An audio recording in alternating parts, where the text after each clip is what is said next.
Hi everyone, मैं हूं आप सभी का अपना प्रशांत भैया और लेकर आ गया हूं हिंदी की लास्ट मिनट स्ट्रैटेजी।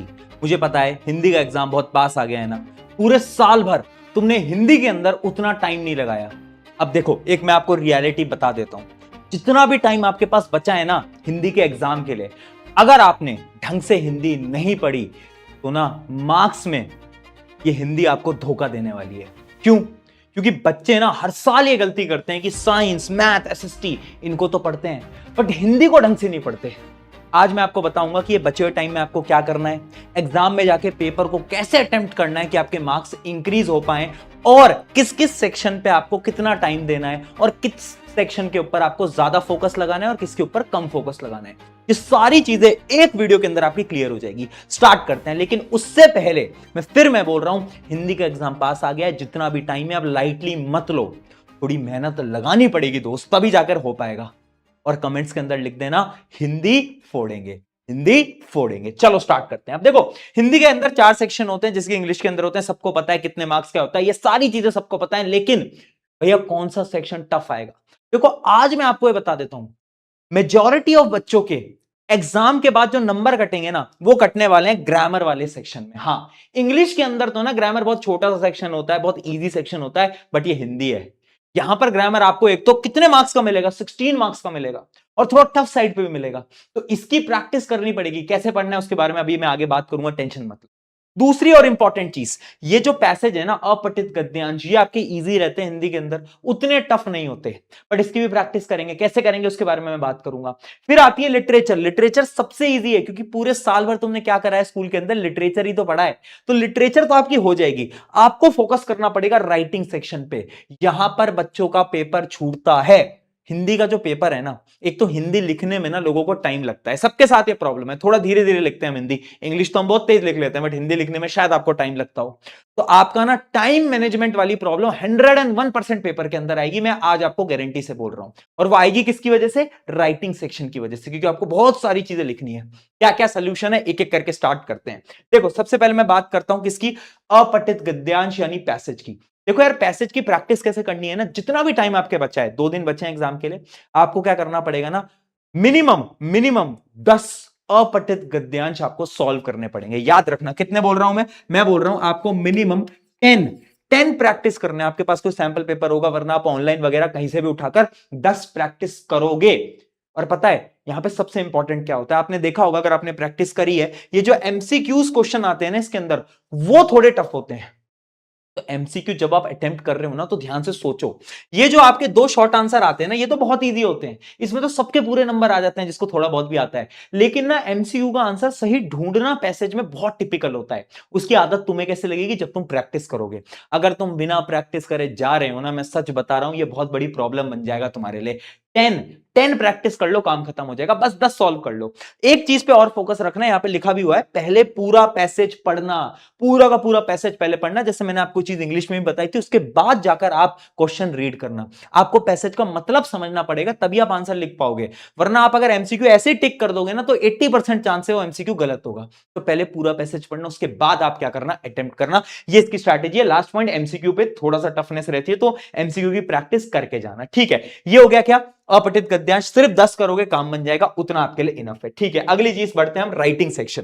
देखो, राइटिंग सेक्शन आपके लिए बहुत इंपॉर्टेंट होने वाला है। अब यहां पे कोर्स ए, कोर्स बी, सबका अलग अलग होता है। कोर्स बी में ऑप्शन नहीं मिलते, कोर्स ए में ऑप्शन मिलते हैं। मैं कोर्स ए की यहां पे बात कर रहा हूं पहले, सबसे पहले। ठीक है, तो अगर मैं तुम्हें बात करूं, अगर तुम्हें ऑप्शंस मिल रहे हैं पेपर के अंदर, तो तुम्हें हमेशा विज्ञापन लेखन वाला जो ऑप्शन है उसको उठाना है। पता है क्यों? क्योंकि तुम अपने सीनियर से बात करोगे ना, तो विज्ञापन लेखन में ना नंबर कटने की चांसेस थोड़ी कम होती है। ठीक है, अगर तुम्हें फॉर्मेट वगैरह पता है ना, तो तुम्हारा काम यहां पे पूरे के 4 नंबर मिल जाते हैं भाई। बहुत इजी होता है, बहुत इजी होता है। तो इसलिए तुम्हें ये चूज करना है। अगर ये 2 चॉइस आती हैं, तो आपको इसमें से ईमेल लेखन चूज करना है। याद रखना, इसमें भी नंबर नहीं कटते। उसके अलावा पत्र लेखन आपको पता ही है, ये तो करना ही पड़ेगा। इसका फॉर्मेट याद रखना है, यहां पे बड़ा बड़ा लिखा हुआ है, फॉर्मेट के भी मार्क्स होते हैं। हिंदी के अंदर फॉर्मेट थोड़े से टफ होते हैं। इंग्लिश के फॉर्मेट सबको याद रहते हैं, हिंदी के नहीं रहते। इसलिए मैं बोल रहा हूं, एक बार देख जाना।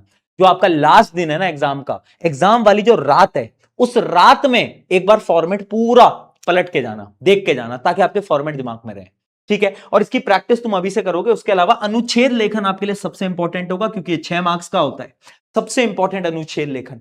इनकी एक एक प्रैक्टिस कर लेना। वैसे तो क्योंकि अगर टाइम ज्यादा होता मैं तुम्हें सबकी दो दो प्रैक्टिस करवाता, लेकिन एक एक प्रैक्टिस करके जाना।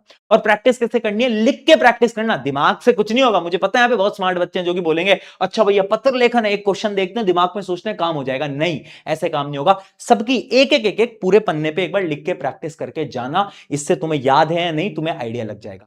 अगली चीज, ये जो अनुच्छेद लेखन होता है ना, बच्चे ना इसमें बहुत काटा पीटी करते हैं कि थोड़ा बहुत लिखा फिर उन्हें लगा कि गलत है, फिर वो ऐसे कट कर देते हैं। इससे ना इंप्रेशन बहुत खराब होता है। तो तुम क्या कर सकते हो, एक ट्रिक यहां पे लिखी हुई है, रफ में पॉइंट्स लिखो। यानी जो आंसर शीट की लास्ट पन्ना होता है ना, जिसपे तुम रफ हेडिंग डालते हो, उस पे क्या करो ना, पॉइंटर्स लिख लो यार। तुम अनुच्छेद लेखन का एक टॉपिक आया, अब तुम उसके बारे में सोच रहे हो। जब तुम सोच रहे हो ना, तो उसके जो भी शॉर्ट पॉइंटर्स हैं वो तुम पीछे लिख लो, जो आपका रफ पेज है उसके ऊपर। उससे क्या होगा, जब आप पूरा अनुच्छेद लेखन लिखोगे ना, तो आपको बार बार सोचना नहीं पड़ेगा, टाइम सेव होगा। और ये जो काटा पीटी तुम करते रहते हो पेपर के अंदर, इससे तुम बच जाओगे। वेरी इंपॉर्टेंट स्ट्रैटेजी, ठीक है। तो 3 पॉइंट हमें याद रखने होंगे। ये कोर्स बी का राइटिंग वाला है, वो आई होप आपको पता ही है, ऑलमोस्ट सारी चीजें सेम ही है। कोर्स ए कोर्स बी में लिटरेचर में थोड़ा फर्क आता है, ठीक है। कुछ पॉइंटर्स याद रखना, स्पेलिंग मिस्टेक मत करना, नंबर कट जाते हैं। ग्रामेटिकल एरर्स के भी मार्क्स कटते हैं, 1 नंबर कट सकता है अगर आपने एकदम स्पेलिंग मिस्टेक बहुत कर रखी है, मात्राओं की गलती कर रखी है तो। उसके अलावा फॉर्मेट के भी 1 मार्क्स होते हैं, बता चुका हूं। अगर कुछ नहीं आ रहा, फॉर्मेट लिख के आना, अंदर कुछ भी भर देना, 1-2 नंबर तो 101% मिलेंगे। उसके अलावा ज्यादा कट्स मत लगाना, ये मैं बोल रहा हूं स्पेशली किसके लिए, ये वाले सेक्शन के लिए, राइटिंग सेक्शन के लिए। ज्यादा कट मत लगाना। लिटरेचर में अगर तुम कट्स लगा रहे हो काम चल जाएगा, यहां पे ज्यादा कट मत लगाना, प्रेजेंटेशन खराब होती है, इंपैक्ट आता है। जो एग्जामिनर है कॉपी चेक कर रहे हैं उनको अच्छा नहीं लगता और नंबर वहां कट जाते हैं, ठीक है। इसके लिए क्या करना है, टाइम कम है तो एक एक प्रैक्टिस करो, अगर टाइम है तो दो प्रैक्टिस कर लेना, बस खत्म, ठीक है। बहुत बढ़िया, इतना क्लियर हो गया, आगे बढ़ते हैं। अब आते हैं लिटरेचर के ऊपर। लिटरेचर भी हिंदी कोर्स ए कोर्स बी, ये कुछ बुक्स हैं। अब आपको इतना पता होना चाहिए बस कि कौन सी बुक में से शॉर्ट आंसर आ रहे हैं, कौन सी में से लॉन्ग आ रहे हैं। अब देखो यार, मिशन जीत के आप चैनल पे जाओगे तो लाली मैम ने मैराथन वो आज से शायद स्टार्ट कर रही हैं, आप देखना वहां पे, तो आपका कोर्स यहाँ पे हो जाएगा, है ना। वो आपको 1 शॉट में सारी लिटरेचर की चीजें सब कुछ बता देंगी, तो आप उन पे भरोसा करके वहां से पढ़ सकते हो। बस एक चीज याद रखना, आपकी जो टेक्स्ट बुक है जैसे कि कोर्स ए है, तो आपको पता होना चाहिए कि क्षितिज से सिर्फ और सिर्फ शॉर्ट क्वेश्चंस आते हैं, तो आप उसकी ज्यादा प्रैक्टिस करो। कृतिका से लॉन्ग क्वेश्चन आते हैं तो आप उसकी ज्यादा प्रैक्टिस करो। ये चीजें आपको पता होनी चाहिए, ये बहुत इंपॉर्टेंट रहेगा आपके लिए, ठीक है। सिमिलरली कोर्स बी के लिए भी, जिस बुक से ज्यादा आते हैं क्वेश्चन, जिससे लॉन्ग आते हैं लॉन्ग की प्रैक्टिस करो, शॉर्ट आते हैं शॉर्ट की प्रैक्टिस करो। ये चीजें ना तुम्हें पता होनी चाहिए, ठीक है। इतना क्लियर है। अब लिटरेचर के ना कुछ मैं आपको टिप्स बता रहा हूं। सबसे पहले आपको क्या करना है, लेक्चर देख लेना, या फिर अगर आपको लेक्चर नहीं भी देखना, समरी पढ़ लेना। आपके पास कुछ समरी वगैरह है, नोट्स वगैरह है, तो आप क्या करोगे, वो समरी देख लेना। फिर उसके बाद क्या करना, ये जो PYQ वाली चीज है ना, ये बहुत इंपॉर्टेंट है। क्योंकि ना हर साल देखा गया हिंदी के अंदर ना प्रीवियस ईयर क्वेश्चन बहुत रिपीट होते हैं। हर साल घुमा फिरा के सेम ही क्वेश्चन पूछ रहा है। तो अगर तुम्हें PYQ वाला कॉन्सेप्ट कर लेते हो ना, तो इससे ना नंबर बहुत इंक्रीज हो जाएंगे तुम्हारे, ठीक है। तो PYQ करना बहुत इंपॉर्टेंट रहेगा आपके लिए, प्रीवियस ईयर क्वेश्चन आप सॉल्व करोगे। सेम बुक वाले आंसर्स लिखना बंद करो। होता क्या है ना, बच्चे क्या करते हैं, वो जो बुक के अंदर लाइनें लिखी हुई है ना, वो लाइन उठाते हैं और डायरेक्टली अपने आंसर के अंदर कॉपी पेस्ट कर देते हैं। उससे क्या होता है, टीचर को लगता है कि एकदम रट के आया है ये बच्चा, तो मैंने पूरा रट रखा है, तो उनको अच्छा नहीं लगता। तो अब थोड़ा बहुत ना अपने हिसाब से बना के भी आंसर लिख के आओगे ना, तो गलत नहीं है, बिल्कुल करके आ सकते हो आप। बस आपकी ग्रामर ठीक होनी चाहिए, वो आपका काम है, ठीक है।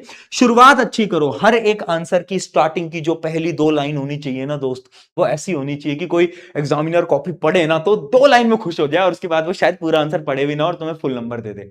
शुरुआत बहुत इंपॉर्टेंट होती है, नीट क्लीन और 2 लाइनें। हर कोई एग्जामिनर 2 लाइनें तो पढ़ता ही है। अगर 2 लाइनें अच्छी लगती हैं, बहुत बार आगे की लाइनें नहीं भी पढ़ता, ऐसा हो जाता है, ठीक है। कुछ शब्द याद रखना, कुछ इंपॉर्टेंट शब्द होते हैं, जैसे कि मैंने आपको इंग्लिश में भी बताया था, कुछ इंपॉर्टेंट कीवर्ड्स होते हैं, वो कीवर्ड्स आपको याद करने पड़ेंगे। उससे क्या होता है, आपके नंबर मिलते हैं। मैं आपको एक एग्जांपल दिखाता हूं, जैसे कि मान लो ये एक क्वेश्चन है, ठीक है, इसका ये आंसर है, तो इसके जो कीवर्ड्स है ना, वो कीवर्ड्स आपको याद रखने पड़ेंगे।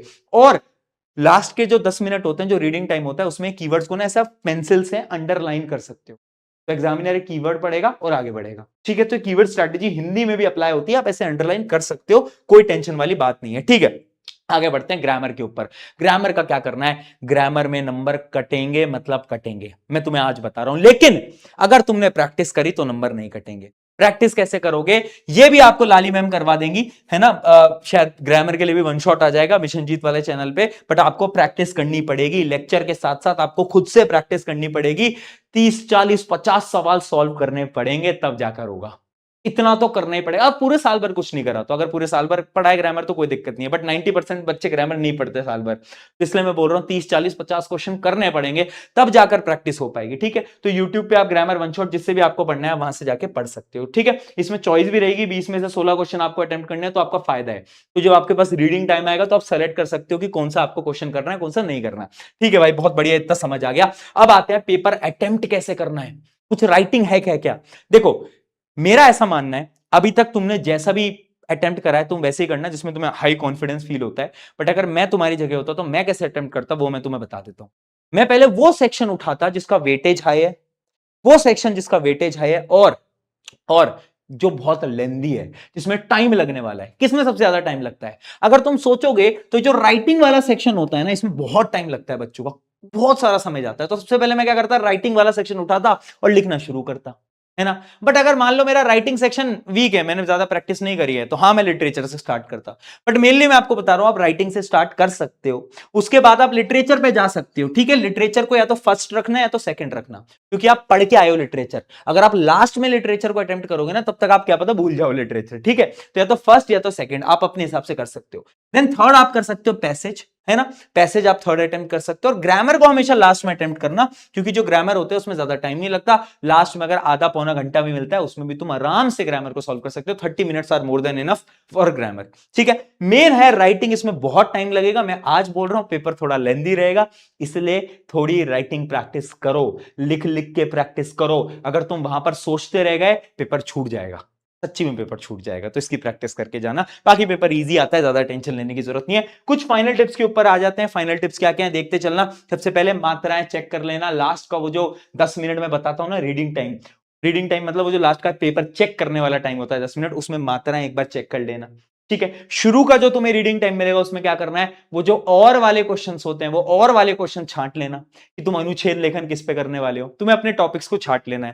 ठीक है, इंपॉर्टेंट पॉइंट्स को अंडरलाइन करना लास्ट के टाइम पे बता चुका हूं। राइटिंग सेक्शन का फॉर्मेट जरूर ध्यान रखना, सुबह सुबह जब जा रहे हो या फिर एक रात पहले एक बार देख के जाना। एंड देन एमसीक्यू प्रैक्टिस करना, वेरी इंपॉर्टेंट। वो जो पैसेज है अपठित गद्यांश, उसके एमसीक्यू की प्रैक्टिस कर लेना, थोड़े से टफ रहेंगे। सीक्वेंस में करना, देखो आप सेक्शन कोई भी उठा सकते हो, मान लो मैं लिटरेचर पहले कर सकता हूं, बट लिटरेचर के अंदर जो ऑर्डर है ना, ऑर्डर ऑफ क्वेश्चन सेम रखना, वो बहुत इंपॉर्टेंट रहेगा। वैसे आप उसको चेंज कर सकते हो, बट मैं सजेस्ट करूंगा मत करना बिल्कुल भी। ठीक है, एज अ टीचर अगर कोई कॉपी चेक करेगा और ऑर्डर उन्हें सेम मिल रहा है ना, तो वो बहुत खुश होते हैं। तो लिटरेचर तुमने हेडिंग डाली है ना, उसके बाद जितने भी ऑर्डर वाइज क्वेश्चन है वो आप अटेम्प्ट कर, उसमें ऑर्डर चेंज मत करना। अगर कोई आंसर नहीं आता स्पेस छोड़ देना यार, अरे आधा पन्ना छोड़ देना, एक पन्ना छोड़ देना, पन्ने बहुत है हमारे पास, टेंशन मत लो तुम। ठीक है, बट एक चीज याद रखना, ऑर्डर में अटेम्प्ट करोगे नंबर थोड़े से ज्यादा आपको मिल सकते हैं। ये थी पूरी की पूरी हिंदी की स्ट्रैटेजी। आई होप हिंदी का एग्जाम भी तुम्हारा बहुत शानदार जाने वाला है। मैंने तुम्हें स्टार्टिंग में वादा करा था कि प्रशांत भैया तुम्हारे साथ हैं, मतलब प्रशांत भैया तुम्हारे साथ हैं। लिख देना कमेंट्स के अंदर, हिंदी भी फोड़ेंगे, हिंदी भी फोड़ेंगे। ठीक है, कुछ दिनों बाद ये क्लास 10th खत्म हो जाएगी और उसके बाद शायद मैं एक वीडियो बनाऊंगा या फिर मैं एक लाइव भी ले सकता हूं, last video of class 10th। ठीक है, अगर आप साइंस लेने वाले हो तो हमारा एक चैनल है प्रशांत किराट क्लास 11th एंड 12th, उस पर आप जा सकते हो। अगर आप साइंस लेने वाले हो, उस पर मैं क्योंकि फिजिक्स पढ़ाता रहता हूँ, तो आप उस चैनल पे मैं डिस्क्रिप्शन में लिंक दे दूंगा, आप उस पर जा सकते हो। ऑन दिस नोट जाओ हिंदी का एग्जाम फोड़ कर आना। Take care, bye bye.